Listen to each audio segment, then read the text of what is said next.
Back to news. ఏపీలో విపక్ష కూటమి జట్టు కడుతూ ఉండడంతో పార్టీ నేతలకు సంతోషంగా ఉన్న తమ టికెట్లు పోతాయేమో అన్న బెంగ టీడీపీ నేతలను వేధిస్తోంది.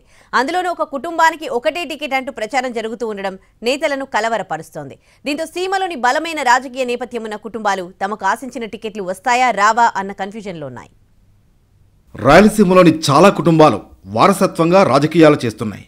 అన్ని పార్టీల్లోనూ ఇలాంటి బలమైన నేతలున్నారు. ఎప్పుడు ఎన్నికలు జరిగినా హైకమాండ్పై ఒత్తిడి తెచ్చి పంతం నెగ్గించుకోవడం ఆనవాయితీగా వస్తోంది. అయితే ఈసారి మాత్రం టీడీపీలోని బలమైన రాజకీయ నేపథ్యం ఉన్న నేతలు, వారి కుటుంబాలకు టికెట్ టెన్షన్ పట్టుకుంది. ఇన్ని రోజులు పార్టీ కోసం కష్టపడిన ఆయా కుటుంబాల్లోని నేతలు ఒక్కో జిల్లాలో 2 చోట్ల టికెట్ ఆశిస్తున్నారు.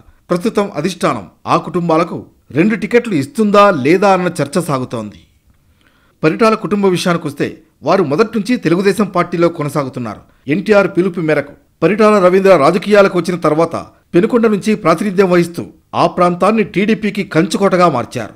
పరిటాల రవి దారుణ హత్య తర్వాత ఆయన సతీమణి పరిటాల సునీత రాజకీయాల్లోకి వచ్చారు. ఆమె దాదాపుగా 2 దశాబ్దాలుగా రాజకీయాల్లో రాణిస్తున్నారు. పెనుకొండ నుంచి రాప్తాడుకు నియోజకవర్గం మారిన ఆమె విజయ పరంపర కొనసాగింది. 2019 ఎన్నికల్లో పరిటాల కుటుంబం నుంచి వారసుడిగా శ్రీరామ్ వచ్చారు. ఆ ఎన్నికల్లో పరిటాల సునీతతో పాటు ఆమె తనయుడు పరిటాల శ్రీరామ్ కూడా టికెట్ ఆశించారు. కానీ అప్పట్లో అధిష్టానం ఒకరికి మాత్రమే టికెట్ అని చెప్పింది. దీంతో రాప్తాడు నియోజకవర్గానికి వారు పరిమితమయ్యారు. చంద్రబాబు నాయుడు సూచనతోనే పరిటాల శ్రీరామ్ ధర్మవరంలో అడుగుపెట్టారు. ఆ రోజు నుంచి టీడీపీ నియోజకవర్గ ఇన్ఛార్జిగా ఉన్నారు. ఇటు రాప్తాడులో మాజీ మంత్రి పరిటాల సునీత ఉన్నారు. ఈ 5 ఏళ్ల పాటు ఈ 2 స్థానాల్లో పార్టీ కార్యక్రమాలు చురుగ్గా చేపట్టారు. అయితే ప్రస్తుతం కుటుంబంలో ఒకరికే టికెట్ అన్న ప్రచారం సాగుతుండడం పరిటాల అభిమానులు, టీడీపీ కార్యకర్తలను టెన్షన్ పెడుతోంది. ఎవరెన్ని చెప్పినా ధర్మవరం, రాప్తాడులో పరిటాల కుటుంబం తప్ప మరొకరు పోటీ చేసే అవకాశం లేదని వీరి మద్దతుదారులు చెబుతున్నారు. ఇటు జేసీ ఫ్యామిలీ పరిస్థితి కూడా దాదాపుగా ఇలానే ఉంది. జేసీ బ్రదర్స్ గతంలో కాంగ్రెస్ పార్టీలో దశాబ్దాలుగా చక్రం తిప్పారు.